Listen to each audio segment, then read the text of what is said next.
নমস্কার বন্ধুরা, টরন্টি মায়ের সংসারে সুপ্রভাত জানিয়ে সকালটি শুরু করলাম। আবারও সকালবেলা নিত্য মায়ের যেরকম আমি জবা ফুল তুলি, ফুল তুলে মায়ের মন্দিরের জন্য ফুল তুলতে চলে এসেছি। সকালবেলা সাদা ফুল তুলে নিলাম, জবা ফুল তুলে নিলাম, তুলে নিয়ে গেছিলাম কাকিমার বাড়িতে। আজকেও অনেক জবা ফুল ফুটেছিল, তাই ফুলগুলো তুলে নিয়ে একটু তুলসী পাতা তুলতে গেছিলাম। তুলসী পাতা লাগে অনেকগুলো, তো প্রায় 30-32খানা তুলসী পাতা লাগে। নারায়ণের সংখ্যাও কম না, তাই ফুল তুলে নিয়ে তুলসী পাতা তুলে তারপরে মন্দিরের কাজে হাত দিয়েছি। এই যে সাদা ফুলগুলো তুলে নিতে অনেক সময় লাগে, একটা একটা করে না তুললে পাপড়িগুলো ছিঁড়ে যায়। তাই জন্য এই ফুলগুলো তুলে নিয়ে তারপরে কাকিমার বাড়িতে গেছিলাম জবা ফুল তুলতে। টগর ফুলগুলো আজকে অনেক ফুল ফুটেছিল, জবা ফুলের থেকে আজকে টগর ফুলের সংখ্যাটা বেশি হয়েছিল। এই যে কাকিমার বাড়ি চলে এসেছি লাল জবাগুলি তুলতে, অনেকগুলো জবা হয়েছিল। তুলে নিয়ে ওদের বাড়ি অনেক নয়নতারা হয়, নয়নতারা ফুলগুলো না আমার দেখতে খুব ভালো লাগে, তাই নয়নতারা ফুলগুলো কয়েকটা তুলে তুলসী পাতা তুলে নারায়ণের জন্য তারপরে মন্দিরে ঢুকেছি। এই যে অরূপ বাবা পুজো দেওয়া শুরু করেছে। নারায়ণ স্নান করিয়ে তুলসী পাতা চন্দনে লাগিয়ে দিচ্ছিল। আমি ততক্ষণ স্নান সেরে মন্দিরে এসে দেখছি যে ও কাজ সারছে, এই যে নারায়ণ স্নান করাচ্ছে। আমি তখনও ওর পিছনেই রয়েছি। ও দিয়ে সরুক, তারপরে আমি আমার কাজগুলো শুরু করতে পারবো। নারায়ণ দিতে দিতে ও কালকে একটা জিনিস ঠাকুরের জন্য নিয়ে অর্ডার করেছিলাম। আমাদের যেরকম ঘরটা মাঝে মাঝে একটু সাজাতে ভালো লাগে, এদিক ওদিক করতে ভালো লাগে, মন্দিরেরও ইচ্ছা করে একটু, একই রকম একঘেয়ে ভাল লাগে না। তাই আজকে ঠাকুরের জন্য একটা জিনিস অর্ডার করেছিলাম। ও এদিকে পুজো দিচ্ছিল বলে আমি ওইটা দেখতে গেছিলাম, তখন এসছে, দেখে চলে আসলাম। এই যে গজাননকে স্নান করিয়ে নিলাম, তারপরে মায়ের পাদুকাগুলিকে স্নান করিয়ে নিলাম। স্নান করিয়ে নিয়ে তারপরে শিবগুলো আছে, শিবগুলোকে স্নান করিয়ে নিলাম। তারপরে আমার গোপাল বাবাদের স্নান করিয়ে নিলাম, পুচকু পুচকু দুটো গোপাল সোনা। তারপরে এই যে আমার মেয়ে বলে সোনার গোপাল। এইবার আমি যে অর্ডারটা করেছিলাম সেই জিনিসটা দেখাচ্ছি। আমার যেখানে লক্ষ্মী ঠাকুর পাতা থাকে, লক্ষ্মী ঠাকুরের সামনে এটা যেখানে খেতে টেতে দিই, সেই জায়গাটা এই জায়গা পাতলাম। দেখুন ভাল লাগছে না? সুন্দর করে এই জায়গাটা আজকে সকালবেলা সব নামিয়ে এটা পেতে সুন্দর করে সাজালাম আজকে এই জায়গাটা। এটা দেওয়ার খুব ইচ্ছে ছিল, যে একটা কাপড় পেতে রেখেছিলাম লাল কাপড়, সেইটাকে সরিয়ে এই জায়গায় আজকে এই জিনিসটা দিলাম। যে ইচ্ছে ছিল অনেক দিনের, আজকে এই জিনিসটা পেতে জায়গাটা সাজালাম। যে বৃহস্পতিবার ঘরটা সরিয়েছিলাম, তাই ঠাকুরগুলো সব সরিয়ে এই জায়গাটা সুন্দর করে সাজালাম। তারপরে এই শিবগুলোকে বেলপাতা দিয়ে সাদা ফুল দিয়ে একটু পুজো দিয়ে নিলাম। এই যে বৃহস্পতিবার ছিল বলে আজকে পরিষ্কার করতে একটু গোছাতে আমার সময় লেগেছে। পুজোটা দিতে দিতে আজকে 8:30-9টা বেজে গিয়েছিল আমার। তারপরেই আমাদের যে গুরুদেব, তার পায়ে একটু ফুল দিয়ে নিলাম। সব জায়গায় পুজো দিয়ে নিয়ে এই যে ধূপ দীপ জ্বালিয়ে আমার মোটামুটি গোছানো হয়ে গেছে। সব ঠাকুরকে খেতে দিয়ে দিলাম। আজকে বৃহস্পতিবার বলে একটু লাড্ডু নিয়ে এসেছিলাম সবার জন্য। দিয়ে এই আমার গোছানো পুরো কমপ্লিট। দেখুন কেমন লাগছে আজকে আসনটা, কি সুন্দর লাগছে না? আজকে এগুলো সাজিয়ে আমারও খুব ভালো লেগেছে। তারপরে এই নারায়ণের কাছে নৈবেদ্য দিয়ে দাদা পুজোয় বসে গেল। কিছুটা আমার সাথে আপনারাও মাকে দর্শন করুন। এই যে শিবের মাথায় একটু বেলপাতা আর আমি ফুল দিই। তারপরে নারায়ণের কাছে নৈবেদ্য সাজিয়ে দিলাম। দাদা তখন পুজোয় বসছে, আমি একদিক দিয়ে গোছাচ্ছি, ও তখন বসেছে। ও কিছুটা আমার সাথে আজকে গুছিয়ে দিয়েছে। আজকে অরূপ নারায়ণ দিয়ে তারপরে সরে গেছিলো, অন্য কাজ করছিল। দাদা কাজে যাবে বলে দাদার সাথে অনেক কিছু গোছাচ্ছিল, তাই আমি একাই করছিলাম। তারপরে নৈবেদ্য গোছানো হয়ে গেছে, পরে দাদা পুজোয় বসে গেছে। আমি ততক্ষণে আবার তুলসী তলায় চলে গিয়েছিলাম, যে একটু ফুল জল দিয়ে আসি। এই যে তুলসী তলায় জল ঢালতে এসেছি, এসে একটু ধূপ দীপ দেখিয়ে একটু ফুল দিয়ে পুজো দিয়ে নিয়ে আবার একটু বেলতলায় গিয়েছি। বেলতলাতেও পুজো দিয়ে নিয়ে জল ঢেলে ফুল দিয়েছি, ফুল দিয়ে একটু ধূপ দীপ দেখিয়ে পুজো দিয়ে মন্দিরে ঢুকেছি তখনও দাদা পুজো করছে, দাদার পুজো চলছে তখনও। আজকে বৃহস্পতিবার বলে ওর পাশেই একভাবে ছিলাম, কারণ অনেক কিছু এক্সট্রা গুছিয়ে দিতে হয় তো, তাই জন্য দুজনে মিলেই গোছাচ্ছিলাম আজকে। যে মায়ের সকালের আরতি শুরু হয়ে গেছে, সকালের আরতি করে নিচ্ছে। সকালবেলা আজকে অনেক সকাল উঠেছিলাম, আজকে মন্দিরের এক্সট্রা কাজ আছে বলে, বৃহস্পতিবার বলে অনেকটা সময় লেগেছে। এইগুলো হয়ে গেলে তারপরে আমি গিয়ে মন্দির বন্ধ করে আবার ভোগের ওদিকে যাব। আজকে মাকে একটু অন্যরকম ভোগ দেওয়ার ইচ্ছা আছে, দেখি।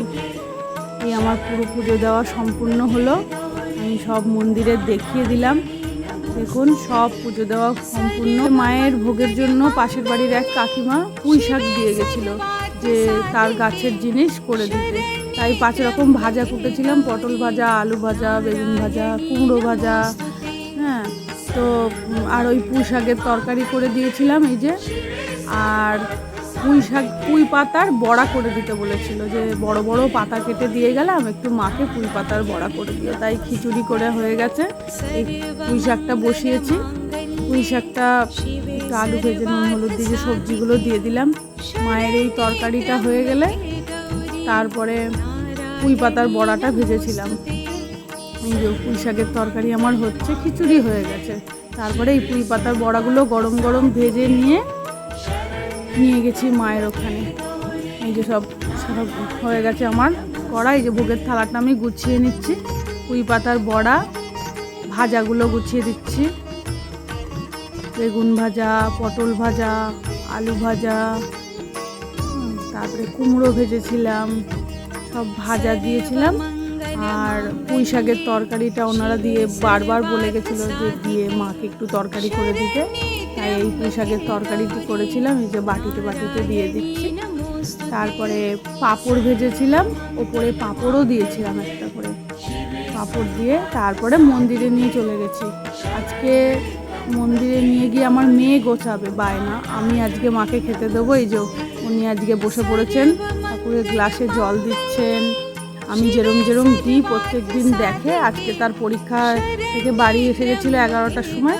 এই যে আমাকে রোজ দেখে করতে, আজকে আমি করব, মা তুমি আমাকে বলে বলে দাও। এই যে গোপালকে ভোগ দিয়ে দিল, তুলসী পাতা দিচ্ছে, ফুল দিচ্ছে, শিখে গেছে কিছুটা, আমার অনেকটা উপকার হয়েছে। এই যে নারায়ণের এখানেও ভোগ দিয়ে দিয়েছে, দিয়ে ফুল তুলসী পাতা দিয়ে মা প্রণাম করছে। তারপরে মায়ের ওখানে গেছে। এই যে আমার গোপাল বাবাকে দিয়ে দিয়েছে, নারায়ণকে দিয়েছে, এইবার মায়ের এখানে এসছে।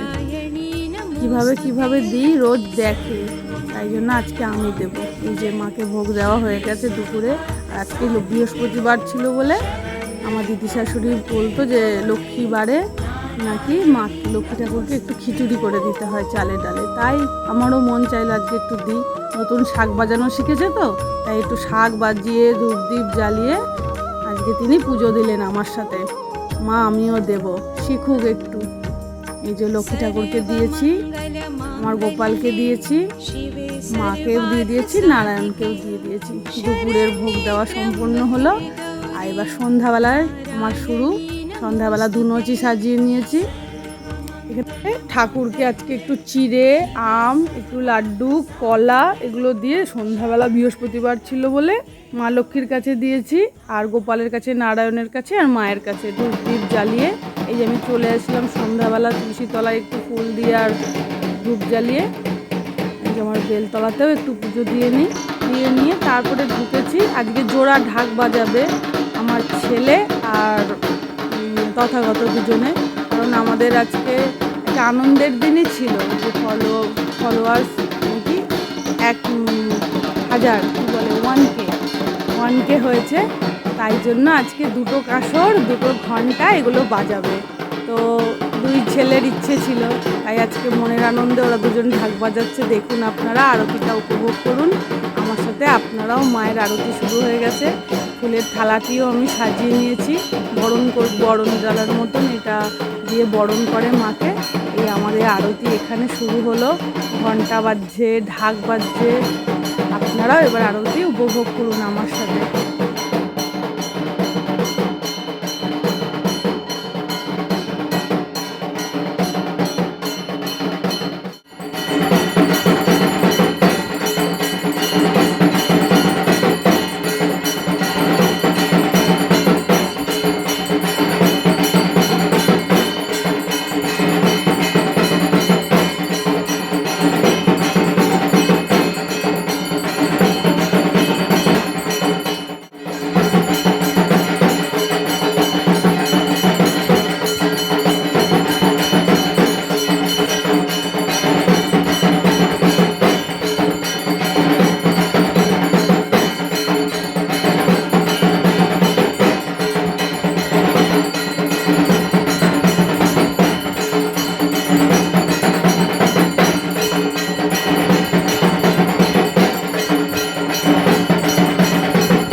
আরতি এখানেই শেষ হলো।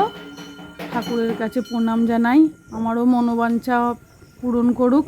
মনস্কামনা যা যা আছে মায়ের কাছে মন খুলে চেয়েছি, ঠাকুর যেন আমারও মনস্কামনা পূরণ করেন। আপনারাও দর্শন করুন মাকে, আপনাদেরও যেন মনোকামনা পূরণ করে। এই মায়ের প্রসাদ চলে এসছে, সবাইকে এই যে প্রসাদ দিয়ে দিচ্ছি আমি। বাড়িতে আজকে অনেকে এসেছিলো আরতি দেখার জন্য।